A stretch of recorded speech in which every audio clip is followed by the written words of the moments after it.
Okay, good evening. Let the record reflect that it is December 10th, 2024 at approximately 5:07 p.m.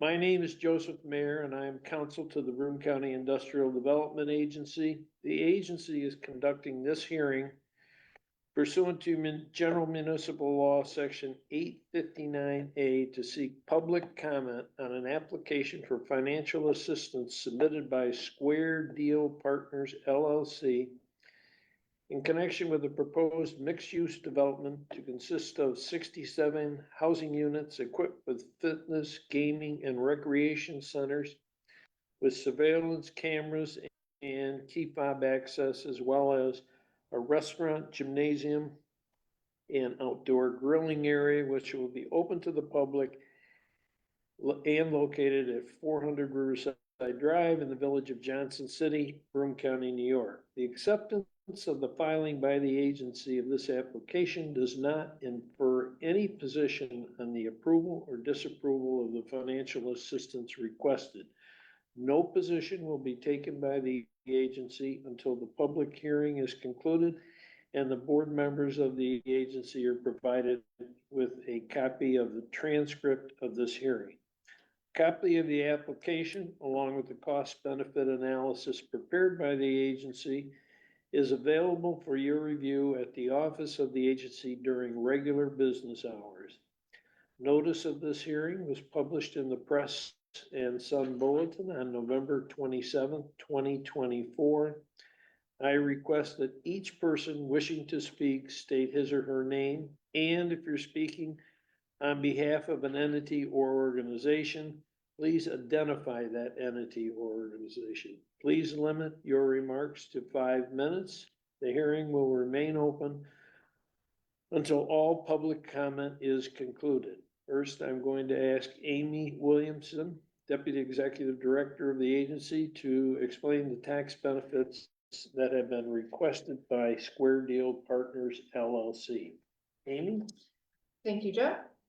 Riverside Gardens will blend residential living with commercial spaces in a vibrant, inviting environment. The development will feature 67 housing units equipped with fitness, gaming, and recreation centers, as well as amenities open to the public, including a restaurant, gymnasium, and outdoor grilling area. Security measures will include advanced technology like surveillance cameras and key fob access, ensuring a safe and comfortable environment for residents. The project will focus on revitalizing existing structures and transforming former dormitories and offices into modern apartments that meet today's market demands. Functional units will be maintained within their current footprints with selective conversions of office spaces, houses, and dorm rooms. Square Deal Partners are deeply committed to the community. As residents and investors, they have witnessed firsthand the challenges the small towns and villages have faced due to business closures. With new businesses returning to Broome County, their goal is to preserve their area's rich history while fostering growth as an innovative center. By welcoming industries such as education, service, and healthcare, Riverside Gardens is well positioned to contribute to the local economy and enhance the lives of its neighbors. Square Deal Partners LLC is seeking a 20-year deviated pilot. It requests a property tax exemption not exceeding $4,002,710, a sales and use tax exemption not exceeding $355,542, and a mortgage reporting exemption of $119,000. 155 new construction jobs totaling $4.1 million in annual wages will be created, and this project will create 7 new full-time jobs with a total payroll of $677,040 over 3 years.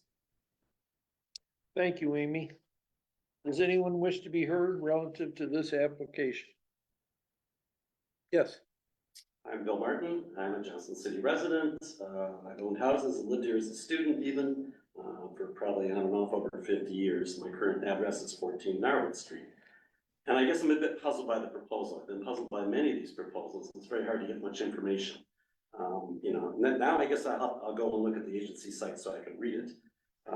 But it's hard to see what the benefits, frankly, are to the people of JC.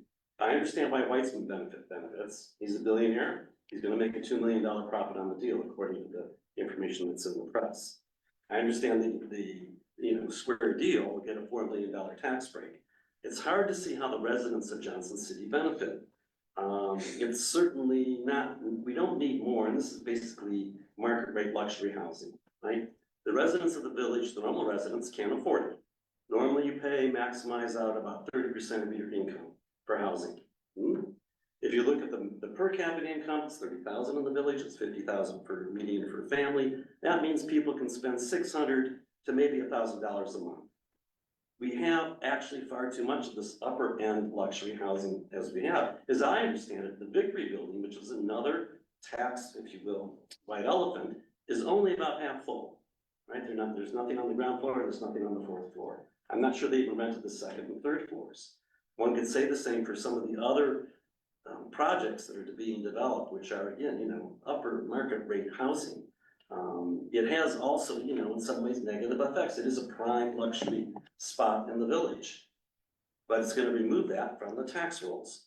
So like the Wilson expansion in Johnson City, like the university expansion, what we've seen is a lot more property taken over, either removed by nonprofits who have millions, certainly their owners do, certainly their salaries are that high, and the tax burden then, base shrinks even as expansion takes place. People talk about revitalizing the downtown area as we bring more high-income people into the area. That's not clear at all. If you look at what's happened with the university coming, the storefronts haven't, they've talked to the store owners, they'll tell you the traffic from the pharmacy school simply doesn't exist. The professors don't live in Johnson City, and you can see the income distribution. So, we got a housing crisis in the county, in the Triple Cities, and what we're seeing proposed is using, property and turning it into luxury housing with tax rebates. That's a problem for the people in the village. I wish there were more people here. I will say it's hard to find out about this meeting. It may have been published in the newspaper, but it's not on the village site that I could find. It's certainly not on the agency site. You go to the agency and you read about the agency, public documents, none of the stuff is there. It's like, it's an underground operation.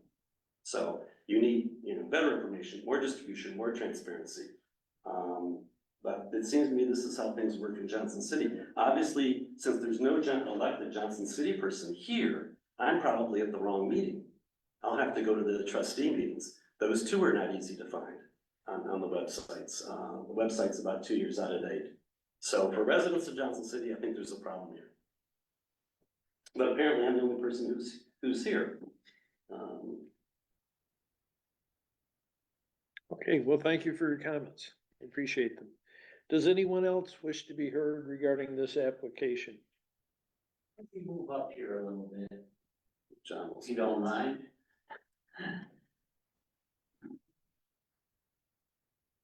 Okay, I'm John Solak.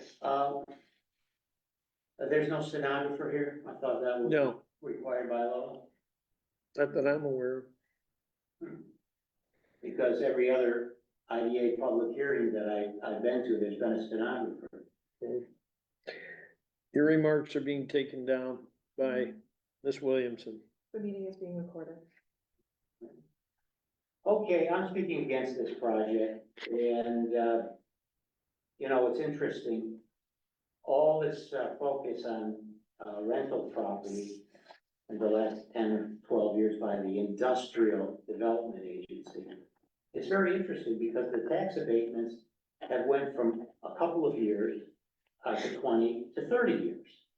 Now, what that means is we don't have any of these projects now that were started a dozen years ago out of tax abatement yet. So how can we say that this is successful when no rental project that the IDA has jump-started, given a catalyst to, is out of tax abatement status? I mean, Boscov's come in 1983, and it still hasn't paid a cent of real estate taxes. I don't understand this. I mean, the IDA heads will all be living La Vida Loca, and we won't know whether these deals are successful or not. Now, I put this forth in the city of Binghamton, and I'm going to be speaking about it. All I wanted is a simple white sheet of paper saying how much money is the developer putting in. because that's the, if a guy approaches you at a coffee shop or a pizza parlor and says, I've got a hot deal for you, I'm doing this, I'm doing that, what's the first thing you're gonna ask? You're gonna ask, how much of your money are you putting in? Now, there's a prospectus floating around for this project. And there's some doubt in my mind on whether these Square Deal partners are selling securities without a license. There's some disclaimers on it. But if you look at the rate of return, you know, and to me, it's not on file anywhere with the state. And, you know, you've gotta have an in to get one of these prospectuses. That's not a prospectus, I guess, but it looks just like one. So that's a concern. The other, because I remark about this all the time, when the IBA is essentially opening up the hearing, making the case for the project, and the people that are doing the project aren't here, and I know they've been to other meetings, but they're not here. So the IBA is not neutral in this. This is, they are lending their full imprimatur to this. Now, what happens when these projects fail?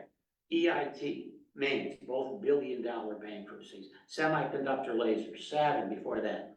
Well, a lot of creditors get stuck. And the IBA imprimatur, when they say, well, this project is okay, these people are okay, can allow them to get things that maybe additional due diligence would you know, prove the project wrong. Let's go to the Mountain Fresh Dairy. That was supposed to revitalize the thing. $500,000 cash money, BLDC, Broome County IDA. Now it's the Crowley laws. A failed project is allowed to refail, except that's at least a year behind of where they said they were going to be. If you look at the abatement schedule, whatever you call it, the pilot schedule, and then you assume ultimate elasticity in the rents, virtually unlimited ability to raise these market rate rents. This is not a business deal. A business deal is negotiated on all the finer points. So, you know, and for 20 years, what's a school district? This is a classic, this is a classic Binghamton, Broome County thing, where a parcel sits there and has so much potential. And then when a project's announced, it's a ass deal. Now, I go to Home Avenue, the Wyoming Valley home, which was in 1990, a developer came in from California. There were existing buildings like there are here. There was existing single-family homes on that project. They got nothing in tax abatements. They came in, it was a clean deal. They borrowed $6 million from the Key Bank. They built all those beautiful houses with underground electric. And the city, from day one, collected the property taxes. The school district collected the property. That's really use of a project. Now, we have no completion bond. So this thing can end up like so many other things. I might add here that we remember the Boscov's deal here. And last fall, that's all you could hear about, $10 million. I foiled the IDA. Guess what? There is no correspondence this year from anybody to Boscov's. Yet the public thinks Boscov's is on board, they're getting $10 million and the project's a go. And I don't understand this, how you can propose a deal without a deed in your hand. I mean, I've talked to Weitzman. Weitzman says that they've got until December to close this thing. And I just don't understand how you act, again, how much money are you putting up? You don't have a deed, but yet you're gonna get the favors before you get the deed, before you buy the property. I don't think these people are bad people. I think they're undercapitalized and they really don't have a successful track record. And, you know, this is 5 minutes. Okay, thank you very much. I hope you enjoyed it. I know I did. All right, does anyone else wish to be heard? Thank you. All right, Williams 14 Norwood. Yeah, when is there gonna be a public hearing, there was, like I said, there was. Yes. When? But we carried it on for 2 months. It was in, August and September. Oh, okay. It's a done deal. As I said at the outset, the agency will take no position on this application until the transcript of this hearing has been prepared and presented to the agency.